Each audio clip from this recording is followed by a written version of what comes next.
الحمدللہ رب العالمین، الصلاۃ والسلام علی سید الانبیاء والمرسلین رحمت للعالمین صلی اللہ علیہ وسلم۔ اعوذ باللہ من الشیطان الرجیم، بسم اللہ الرحمن الرحیم۔ وَلَقَدْ أَرْسَلْنَا نُوحًا إِلَىٰ قَوْمِهِ فَقَالَ يَا قَوْمِ اعْبُدُوا اللَّهَ مَا لَكُم مِّنْ إِلَٰهٍ غَيْرُهُ أَفَلَا تَتَّقُونَ۔ یہ سورہ مومنون کا دوسرا رکوع ہے۔ اللہ تعالیٰ ارشاد فرماتے ہیں وَلَقَدْ أَرْسَلْنَا نُوحًا، وَلَقَدْ اور تحقیق کے ہم نے ارسلنا بھیجا نوح علیہ السلام کو ان کی قوم کی طرف۔ جب اللہ بھیجتا ہے تو نبی ہوتے ہیں، نبیوں کو بھیجا جاتا ہے قوم کی طرف۔ تو نوح علیہ السلام کو نبی بنا کر اللہ نے ان کی قوم کی طرف بھیجا۔ فقالا، پس کہا نوح علیہ السلام نے اپنی قوم سے، یا قومی، اے میری قوم، اعبد اللہ، اللہ کی عبادت کرو، ما لکم من الہ غیرہ، نہیں ہے تمہارے لیے کوئی معبود اس کے سوا دوسرا، ما لکم نہیں ہے لکم تمہارے لیے من الہ دوسرا کوئی معبود غیرہ اس کے سوا، ما لکم من الہ غیرہ دوسرا کوئی معبود اس کے سوا نہیں ہے تمہارے لیے۔ افلا تتقون، کیا تم اللہ کا خوف نہیں کرتے؟ کیا تم کو تقوی یا اللہ کے خوف کا، اللہ تعالیٰ کا کوئی ڈر نہیں ہے اس بات پر کہ غیروں کو تم اللہ کے سوا پکارتے ہیں؟ پھر آگے ارشاد ہے فقال ملأ الذین کفروا من قومه ما هذا الا بشر مثلکم یرید ان یتفضل علیکم۔ تو کہا اس ان کی قوم کے ملامن سردار فقال الملأ الذین کفروا، پس کہا ان کی قوم کے سرداروں نے، من قومه، جو کافر تھے انہوں نے کہا، من قوم، اپنے قوم سے کہا، ما ھذا الا بشر مثلکم یرید ان یتفضل علیکم۔ تو ما نہیں ہے، ھذا یہ، الا بشر سوائے ایک بشر ہیں وہ۔ تو نوح علیہ السلام کے بارے میں کہا ہے ان کے قوم کے سرداروں نے اپنی قوم سے کہ یہ تو ایک انسان ہے ہماری طرح کی، مثلکم تمہاری طرح کی۔ تو یہ کفار کا کلمہ شروع سے رہا کہ یہ ہماری طرح کے انسان ہے۔ خیر، آج کل کے لوگوں میں اس میں بہت فرق ہے۔ اس مثل مثلکم کے بارے میں انشاءاللہ اس کی تفصیل عرض کی جائے گی۔ تو تمہاری طرح کے بشر ہیں، یریدو، یہ چاہتے ہیں، اس طرح سے وہ یہ جو باتیں کر رہے ہیں تم لوگوں سے، ان کا مقصد یہ ہے کہ وہ تم لوگوں پر فضیلت حاصل کرنا چاہتے ہیں، اپنی بزرگی جتانا چاہتے ہیں۔ تو ہمیشہ سے سرداران کفار کا یہ طریقہ رہا ہر نبی کے زمانے میں کہ وہ نبی کی بات کو نہیں مانتے اور قوم کو بھٹکانے کے لیے یہ کہتے ہیں کہ یہ تو ہماری طرح کے انسان ہے، ان کی کون سی کیا بڑائی ہے، ان کا کیا خصوصیت ہے، اس طریقے سے لوگوں کو بھٹکاتے تھے۔ کیونکہ انبیاء کی بات ان کے لیے سب سے زیادہ مشکل ہوتی تھی کہ تمام غلط عادتیں جو ان کے پاس تھی وہ سب ان کو چھوڑنا پڑتا تھا ان کو ماننے سے، اس واسطے وہ لوگ اپنی قوم کو بھی نہیں ماننے دیتے تھے۔ تو یہ کہتے کہ یہ تو ہماری طرح کے انسان، یہ کیسے نبی ہو سکتے؟ تو ان کے ذہن میں یہ نہیں آیا کہ ہمارے جیسے انسان نبی کیسا ہو سکتے، مگر یہ نہیں آیا کہ پتھر کے بت خدا کیسا ہو سکتے۔ خیر، اللہ جس کو چاہتا ہے ہدایت دیتا ہے، اللہ ہم سب کو ہدایت نصیب فرمائے۔ تو یہ تم پر فضیلت جتانا چاہتے ہیں۔ اس کے بعد آگے ارشاد ہے وَلَوْ شَاءَ اللَّهُ لَأَنزَلَ مَلَائِكَةً مَا سَمِعْنَا بِهَذَا فِي آبَائِنَا الْأَوَّلِينَ۔ اور یہ کہتے وہ لوگ، وَلَوْ شَاءَ اللَّهُ، اگر اللہ تعالیٰ چاہتا ہمارے ہدایت کے لیے کسی کو بھیجنا، تو کہتے ہیں اس کے بارے میں وہ یہ ساری غلط باتیں، لَأَنزَلَ الْمَلَائِكَةَ، تو ضرور وہ ملائکہ کو، فرشتوں کو نازل فرماتا تھا۔ ما سمعنا بہذا فی آبائنا، ہم نے نہیں سنا ہمارے باپ دادا سے کبھی، آبائنا الاولین، ہم سے پہلے ہمارے باپ دادا سے ہم اس قسم کی بات کبھی بھی نہیں سنی جیسی بات یہ کہتے ہیں۔ تو اللہ تعالیٰ کبھی بھی جو ہے فرشتوں کو نہیں بھیجا، کیونکہ انسان کے ضروریات کو انسان واقف رہتے ہیں، اور انسان کی اتباع کرنا، اطاعت کرنا انسان کر سکتا ہے، فرشتوں کی اتباع یہ نہیں کر سکتا، کیونکہ فرشتے کھاتے نہ پیتے نہ سوتے، تو وہ کام انسان نہیں کر سکتا۔ لہذا ہر زمانے میں ہر وقت رسول صرف انبیاء صرف انسانوں میں ہی سے آئے ہیں۔ خیر، آگے ارشاد ہوا الا رجل بہ جنۃ فتربصوا بہ حتی حین۔ تو ان لوگوں نے اور ہمیشہ ہر زمانے میں ان کفار نے ایک دوسرا ہر بات اختیار کیا. ایک تو یہ کہتے رہے کہ ہماری طرح کے انسان ہے, دوسرا یہ کہے کہ نعوذ باللہ ان کو جنون ہو گیا ہے. تب وہی کہا ان لوگوں نے ان ہوا الا رجل بہ جنۃ, یہ اس کے سوا ان ہوا الا, اس کے سوا یہ کچھ نہیں ہے, رجل ایک آدمی ہے, بہ جنۃ جن کو جنون کا مرض ہو گیا ہے, نعوذ باللہ. فتربصوا بہ حتی حین, فتربصوا کے معنی ہے اب آپ انتظار کرو, دیکھتے رہو اب کیا ہوتا ہے, انتظار کرتے رہو اور دیکھو کہ اب کیا ہوتا ہے. حتی حین, جہاں تک کہ ان کا انجام ہو, جب تک تم لوگ دیکھتے رہو, انتظار کرو. اس قسم کی بےہودہ باتیں وہ کرتے رہے. اس کے بعد کہا نوح علیہ السلام نے, قالا ربی انصرنی بما کذبون, قالا کہا نوح علیہ السلام نے, ربی اے میرے رب, انصرنی میری مدد فرمائیے, بما کذبون کیونکہ یہ لوگ مجھے جھٹلاتے ہیں. تو آگے ارشاد ہے فاوحینا الیہ ان نصنع الفلک بآیوننا ووحینا فاذا جاء امرنا فارت التنور فاسلک. فاوحینا, ہم نے وحی کی, الیہ ان کی طرف, یعنی نوح علیہ السلام کی طرف, انصنع الفلک, اسنا صنع مانے بنانا, ایک بنائیے, ایک فلک مانے کشتی, جو سمندروں میں چلنے والی کشتی کو فلک کہا جاتا ہے. تو آپ بنائیے ایک کشتی, بِأَعْيُنِنَا مانے ہماری آنکھوں کے سامنے. آنکھوں کے سامنے, نگاہوں کے سامنے کا مطلب یہ ہے کہ ہماری مدد سے, ہماری حفاظت میں آپ یہ کشتی بنائیے. وَوَحِينَا فَإِذَا, اور وحی کے مطابق انہوں نے اس کشتی کو تیار کیا. فَإِذَا جَاءَ أَمْرُنَا, اور وحی کی یہ بھی کہ یہ وحی کی کہ فَإِذَا جَاءَ أَمْرُنَا, پس جب آئے گا ہمارا حکم, یعنی ہمارا عذاب اس نافرمان قوم کے لیے, تو اس کی نشانی یہ ہوگی کہ تنور میں سے پانی نکلے گا. تنور بولتے جس ایک بڑا گڑا بنا کر اس میں آگ جلا کر روٹیاں بناتے ہیں, تو اس کو تنور کہا جاتا ہے.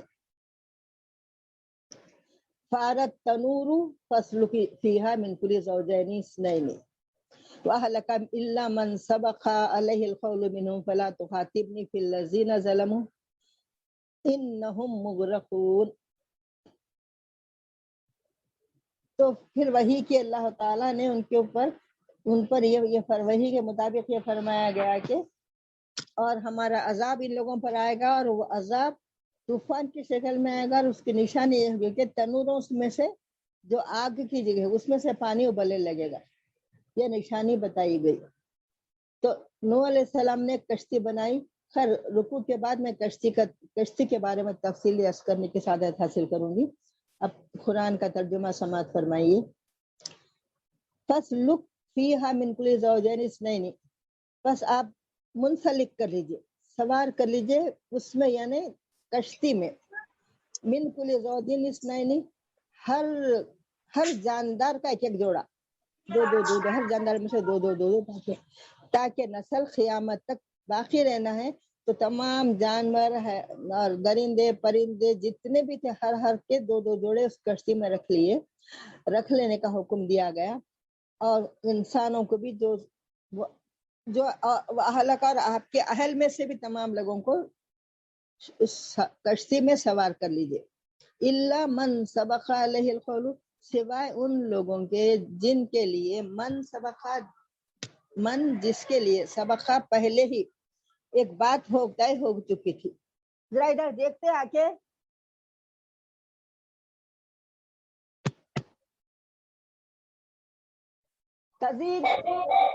باجی آپ کی آواز آ رہی ہے باجی؟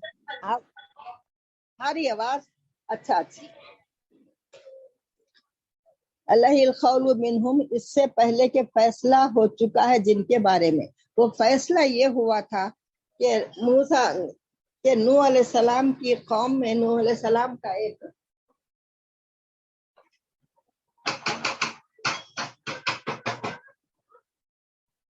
یہ رک گا ریکارڈ. باجی آپ کی آواز آ رہی ہے.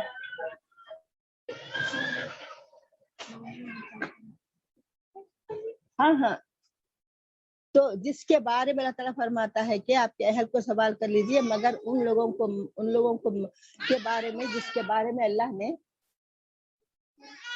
اللہ تعالیٰ نے پہلے ہی فرما دیا تھا ان کے بارے میں. اور ولا تخاطبنی، پس مخاطب نہ ہوئیے، فی الذین، ان لوگوں سے، ظلموں جو ظالم ہے، ظلموں کے معنی نافرمان ہے، کفار ہیں، ان کے بارے میں مجھ سے مخاطب نہ ہوئیے. تو مخاطب نہ ہونے کا مطلب یہ تھا کہ ان کے بارے میں اللہ تعالیٰ سے دعا مت کریے، کچھ بھی مت بولیے ان کے بارے میں جن کے بارے میں اللہ کے پاس سے پہلے ہی سے فائدہ ہو، پہلے ہی سے بات طے ہو چکی تھی. وہ کون تھے؟ ان کے بارے میں یہ ہے کہ نوح علیہ السلام کے 4 بیٹے تھے.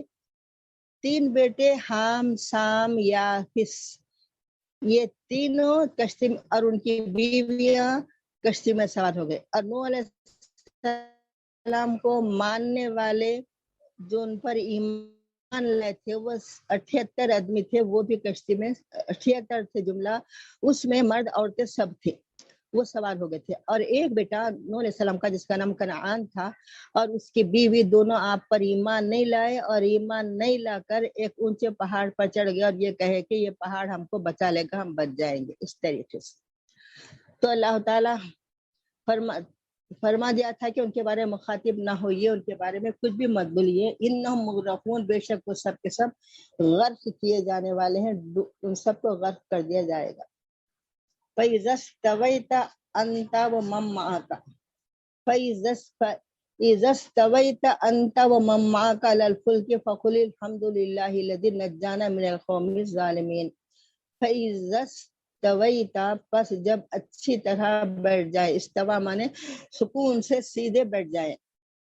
فَإِذَا اسْتَوَيْتَ أَنْتَ وَمَن مَّعَكَ، آپ اور آپ کے تمام ساتھی جس وقت کشتی کے اوپر، یعنی کشتی کے عرشے پہ، علل فلکی کے کشتی کے اوپر یا اس کے عرشے پہ یا جہاں بھی ہو، آپ تمام لوگ جس وقت سکون سے بیٹھ جائے سیدھا، تو فخل، پس کہیے اس وقت، الحمدللہ الذی نجانا من القوم الظالمین، اللہ تعالیٰ کی تمام تعریف اللہ کے لیے ہے جس نے نجات دی ہم سب کو ظالم قوم سے.